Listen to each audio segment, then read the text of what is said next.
A los 63 años, Rosa Medina llegó a su panadería un lunes por la mañana y encontró la cerradura cambiada. No había aviso, no había explicación pegada en la puerta. Solo un candado nuevo, plateado y frío, donde durante 30 años había estado el suyo. Adentro, a través del vidrio, todo seguía igual. Los mostradores de madera que ella misma había elegido, las fotos en la pared, el letrero que su marido había pintado a mano el día que abrieron. Todo igual, pero con la cerradura cambiada. Y del otro lado del teléfono, cuando llamó, atendió su hija. Rosa Medina había construido la panadería El Alba con sus propias manos. No era una forma de hablar, era literal. Cuando ella y su marido Héctor abrieron el local 31 años atrás, en una esquina de barrio que entonces no era gran cosa, los dos pintaron las paredes, colocaron los estantes, armaron el mostrador con madera comprada en un aserradero que quedaba a 20 minutos de distancia. Héctor era bueno con las manos, Rosa era buena con los números y con la gente. Juntos eran exactamente lo que un negocio pequeño necesita para sobrevivir los primeros años, que son siempre los más difíciles. La panadería abrió un martes de marzo con 3 tipos de pan, 2 variedades de facturas y una torta de cumpleaños que Rosa había practicado 40 veces antes de considerarla lista para vender. Los primeros clientes eran vecinos del barrio, gente que entraba más por curiosidad que por convicción. Pero Rosa tenía algo que no se aprende ni se finge, la capacidad de hacer que una persona se sintiera bienvenida desde el primer segundo. Recordaba nombres, preguntaba por los hijos, guardaba el pan preferido de cada cliente cuando sabía que iban a pasar a buscarlo. En 5 años, el Alba era lugar de referencia del barrio. En 10, tenían lista de espera para los pedidos de fin de año. Héctor murió cuando la panadería tenía 17 años y Rosa 51. Fue un infarto, rápido y sin aviso. Una de esas muertes que no dan tiempo para prepararse ni para despedirse como uno quisiera. Rosa lloró durante semanas con una intensidad que sus hijos no le habían visto nunca. Luego se levantó, se ató el delantal y volvió al trabajo. No porque no le doliera, sino porque la panadería era también la manera de seguir cerca de Héctor. Cada pan que salía del horno, cada cliente que entraba por esa puerta, cada mañana que Rosa encendía las luces del local antes de que amaneciera, era una continuación de algo que habían empezado juntos y que ella no estaba dispuesta a dejar morir. Sus hijos eran 2. Marcela, la mayor, que había estudiado administración de empresas y que desde hacía años trabajaba junto a Rosa, llevando las cuentas y la parte administrativa del negocio. Rosa la había incorporado cuando Marcela tenía 28 años, con orgullo genuino, con la convicción de que había algo hermoso en ver a una hija continuar lo que una madre había empezado. Le enseñó todo lo que sabía sobre los proveedores, los márgenes, los ritmos del negocio según la época del año. Le presentó a cada cliente como si le estuviera entregando algo valioso, porque para Rosa eso era exactamente lo que era. Y Daniel, el menor, que vivía en otra ciudad y que visitaba el barrio en las fiestas y en los cumpleaños, siempre con buenas palabras para su madre y poca presencia real en el día a día. Daniel era buen hijo a su manera, pero había tomado su propio camino, y el Alba era para él un recuerdo de infancia más que una responsabilidad presente. Marcela se había casado con Rodrigo Fuentes 8 años atrás. Rodrigo era contador, hablaba rápido, tenía opiniones sobre todo y una manera de entrar a una habitación que ocupaba más espacio del que le correspondía.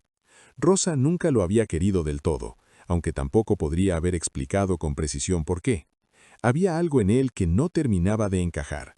Una ambición que no era mala en sí misma, pero que miraba siempre hacia afuera, hacia lo que podía conseguirse, en lugar de hacia adentro, hacia lo que ya se tenía. Pero era el marido de su hija, y Rosa, que era una mujer práctica, había decidido hace tiempo que lo mejor era llevarse bien con él. Esa decisión le costaría más de lo que imaginaba. Pero antes de continuar con esta historia, si te gustan las historias profundas sobre la vida, el destino y las decisiones que pueden cambiarlo todo, te invito a que te suscribas al canal Destino y Verdad. Y si esta historia te está interesando, deja también un me gusta en el video. Y en los comentarios puedes decirnos algo. ¿Alguna vez confiaste en alguien de tu familia con algo importante y esa persona te falló? Ahora sí, continuemos con la historia. 3 años antes de que encontrara la cerradura cambiada, Rosa había tomado una decisión que creyó que era la correcta. Tenía 60 años. Las rodillas le dolían por las mañanas. Las madrugadas, que durante 3 décadas había vivido como una parte natural de su rutina, empezaban a pesarle de una manera diferente. No era que no pudiera, era que empezaba a preguntarse ¿hasta cuándo? Fue en esa época cuando Marcela y Rodrigo se sentaron con ella en la mesa de la cocina de la panadería, después del cierre, con un café y unos papeles que Rodrigo había preparado con su letra pequeña y ordenada. La propuesta era simple en su superficie: incorporar a Marcela como socia formal del negocio, darle un porcentaje de la propiedad legal de El Alba, para que, en palabras de Rodrigo, todo quede en orden para el futuro, para que Rosa pudiera ir reduciendo su carga de trabajo sin que el negocio quedara en un limbo legal, para protegerla a ella, decían, para darle tranquilidad. Rosa escuchó. Hizo preguntas. Rodrigo tenía respuesta para todo, con esa fluidez de quien ha preparado una conversación con anticipación. Marcela asentía a su lado con una expresión que Rosa interpretó como apoyo y que años después entendería de otra manera. Había en esa mesa una coreografía que Rosa no vio porque no tenía razones para buscarla. Era su hija, era el hombre de su hija. Estaban tomando café en su propia cocina. Lo que Rosa no leyó con suficiente atención, porque confiaba en su hija y porque los papeles legales nunca habían sido su fuerte, era el porcentaje exacto que estaba firmando. No le estaba dando a Marcela una parte del negocio, le estaba dando el control. Rodrigo lo había redactado de manera que, sobre el papel, Marcela quedaba con el 51% de la sociedad, un número que sonaba a mitad, pero que en la práctica significaba todo. Con ese porcentaje, Marcela podía tomar decisiones unilaterales sobre el negocio, podía votar sola, podía, si quería, excluir a Rosa de las decisiones operativas. Rosa firmó sin entender del todo lo que firmaba, y Rodrigo se quedó con los papeles. Esa noche, de vuelta en su casa, Rosa pensó que había hecho lo correcto, que estaba asegurando el futuro del negocio, que Héctor habría estado de acuerdo. Tardó 2 años en descubrir cuánto se había equivocado. Los cambios fueron graduales, tan graduales que Rosa tardó en verlos como lo que eran. Primero fue la proveedora de harina. Marcela la cambió sin consultarla, argumentando que la nueva era más barata. Rosa probó la harina nueva y notó la diferencia en la textura del pan, pero Marcela le explicó con paciencia que era solo un periodo de adaptación, que los clientes no lo notaban, que los números eran los que importaban. Luego fue el horario. Rodrigo propuso cerrar 1 hora antes los días de semana para reducir costos de personal. Rosa se opuso porque conocía a sus clientes y sabía que muchos pasaban a buscar el pan al salir del trabajo precisamente en esa última hora. La discusión duró 3 semanas. Al final, el horario cambió. Los clientes de la última hora dejaron de ir. Rosa lo vio.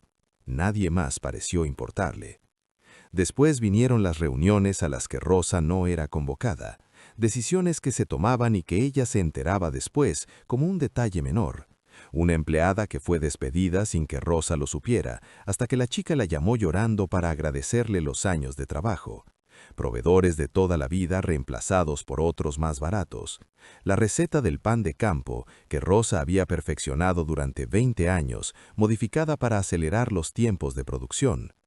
Rosa empezó a sentirse extraña en su propio negocio, como visita. Había mañanas en que llegaba temprano, como siempre, y encontraba decisiones ya tomadas, cosas cambiadas de lugar, empleados con instrucciones nuevas que nadie le había comunicado a ella. La miraban con una incomodidad que Rosa reconoció con el tiempo, como la incomodidad de quien recibe órdenes contradictorias y no sabe a quién obedecer. Ella era la dueña de toda la vida, pero los papeles decían otra cosa.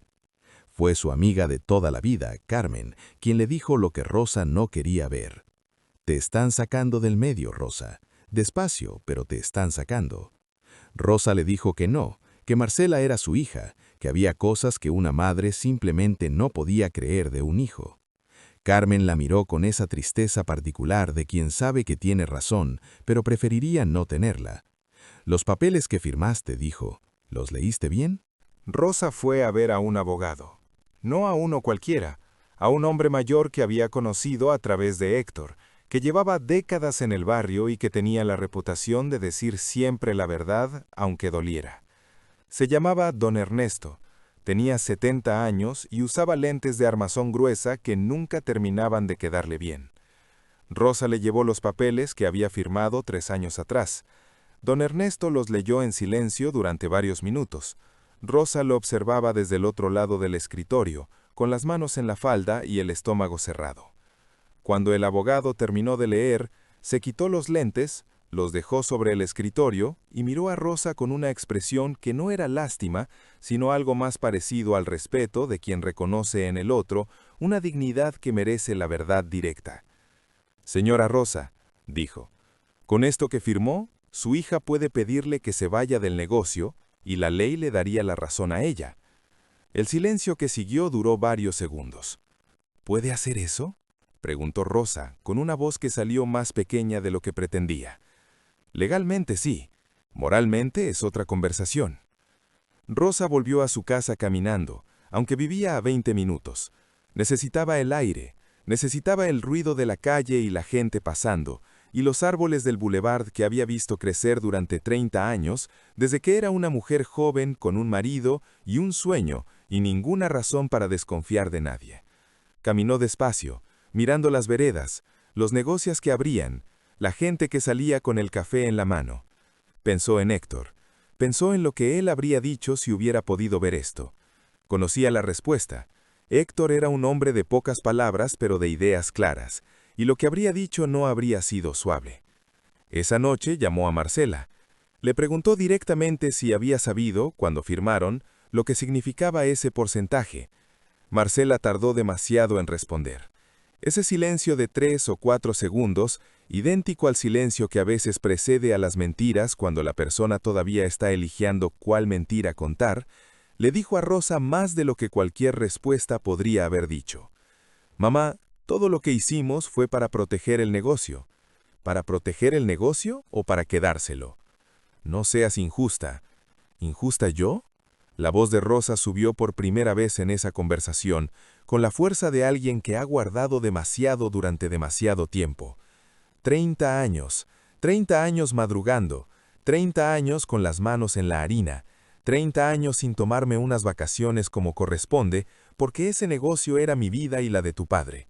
Tu padre que se levantaba a las 4 de la mañana cuando tenía fiebre, porque no quería dejarme sola con los hornos.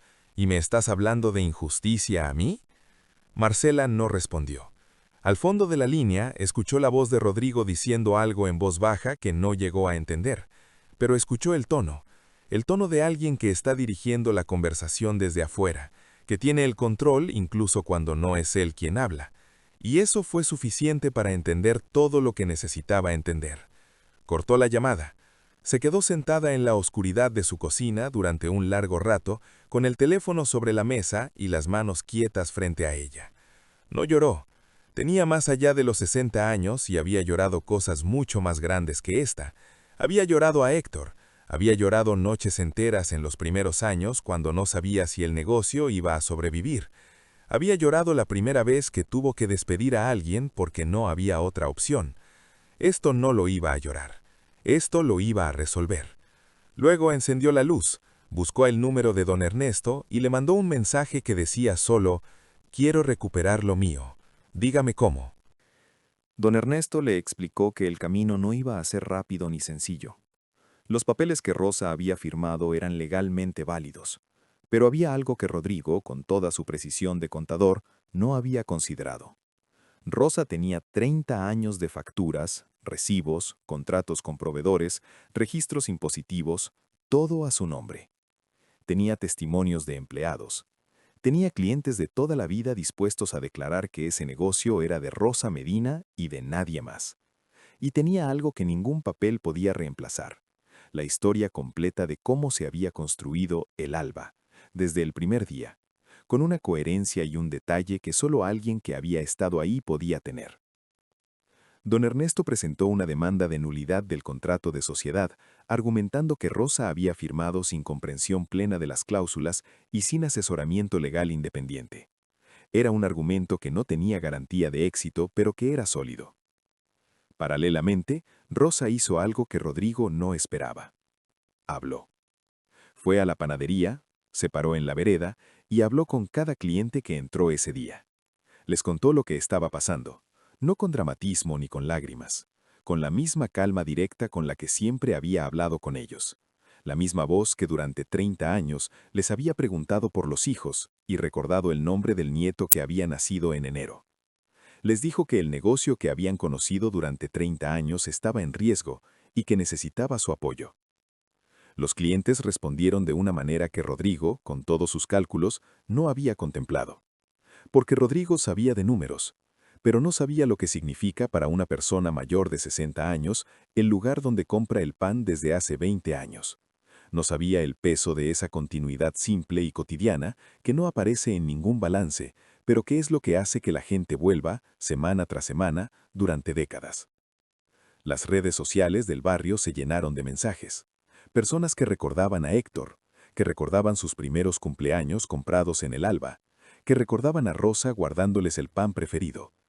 Una señora de 80 años escribió que Rosa Medina le había fiado el pan durante 3 meses cuando su marido había perdido el trabajo y que nunca le había cobrado los intereses. La historia llegó a un periodista local que hizo una nota pequeña, pero que circuló más de lo esperado. Rodrigo llamó a Rosa 2 semanas después. Su tono había cambiado. La seguridad de las primeras conversaciones había sido reemplazada por algo más parecido a la cautela de quien empieza a calcular lo que le puede costar seguir adelante. Propuso un acuerdo. Rosa escuchó la propuesta, se tomó 3 días para pensarla y luego fue a la oficina de don Ernesto con una contrapropuesta que ella misma había redactado a mano en un cuaderno con la misma letra clara con la que durante 30 años había escrito los pedidos de los clientes. Sus condiciones eran 3. La sociedad se disolvía.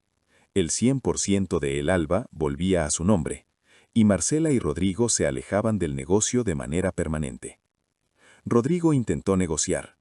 Don Ernesto le explicó, con la paciencia de quien tiene tiempo y argumentos, que el costo público y legal de seguir peleando superaba con creces lo que podían ganar. Rodrigo firmó. El día que Rosa volvió a poner su propia llave en la cerradura de El Alba, no había nadie mirando. Era temprano, antes del amanecer, con el barrio todavía dormido y el frío de la madrugada pegado en los huesos, como solo lo hace el frío de las horas en que el mundo todavía no empezó. Rosa se quedó parada un momento en el umbral, con la llave en la mano, mirando adentro. El local olía igual que siempre, a harina, a madera, a ese calor específico que tienen los hornos que llevan décadas en el mismo lugar. Olía a Héctor. Olía a 30 años de madrugadas. Olía a todo lo que nadie le había podido quitar, aunque lo habían intentado. Entró. Encendió las luces, prendió los hornos, se ató el delantal y empezó a trabajar. Hay cosas que una persona construye durante toda una vida que no tienen precio en ningún papel. No porque sean imposibles de valorar, sino porque su valor está hecho de algo que los documentos no pueden contener. Años, madrugadas, decisiones difíciles, pérdidas que se sobreviven, clientes que se convierten en amigos, un marido que ya no está pero que sigue presente en cada rincón de lo que se construyó juntos. Rodrigo creyó que con un número en un contrato era suficiente para quedarse con todo eso. Estaba equivocado. No porque la ley lo hubiera parado, aunque la ley también ayudó, sino porque había subestimado algo fundamental: el valor de una reputación construida con 30 años de honestidad. En ese barrio, el nombre de Rosa Medina valía más que cualquier porcentaje societario. Y eso no se podía comprar, ni firmar, ni transferir. Marcela y Rodrigo se fueron del negocio en silencio. No hubo grandes escenas finales, no hubo reconciliación ni pedido de perdón formal. Hubo simplemente un papel firmado, una distancia que se instaló, y el tiempo haciendo lo que el tiempo hace: avanzar. Rosa no sabe si algún día va a poder perdonar a su hija del todo. Es una pregunta que todavía no tiene respuesta. Pero sabe que el perdón, si llega, va a tener que llegar a su propio ritmo, sin apuro y sin presión. Y mientras tanto, tiene lo que siempre tuvo: su panadería, sus clientes, sus madrugadas y la certeza tranquila de que lo que construyó con sus manos no se lo puede quitar nadie. Porque lo que Rosa Medina había construido no era solo un negocio, era una vida entera. Y esa no se la podía quitar nadie. ¿Alguna vez tuviste que pelear por algo que era tuyo cuando nadie más creía que podías lograrlo? Si esta historia te llegó al corazón, deja tu comentario. Y si conoces a alguien que está pasando por algo parecido, compartí este video con esa persona. Hasta la próxima historia.